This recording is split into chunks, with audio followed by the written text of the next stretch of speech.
पुढची बातमी पाहूयात. मोदी सरकार विरोधात काँग्रेसचं आंदोलन करण्यात येत आहे. पेट्रोल, डिझेल आणि घरगुती गॅसच्या किमती भडकल्यात.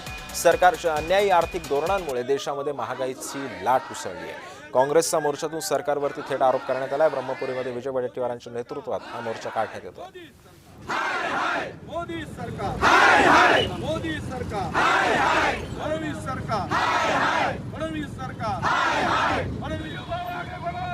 देश विकणाऱ्याला, भ्रष्टाचारामध्ये अखंड बुडणाऱ्यांना जाग आणण्यासाठी आणि ओबीसीचा विषय, ओबीसीच्या संदर्भात घोषणा करायची, खोटं बोलून थापा मारायच्या, जनगणना करतो म्हणून लोकसभेमध्ये सांगायचं आणि ज्या वेळेस हे जनगणना सुरू आहे त्यामध्ये ओबीसीचा स्वतंत्र कॉलम नाही, म्हणजेच ओबीसीचा हक्क सुद्धा मारण्याचं काम या सरकारने केलेलं आहे.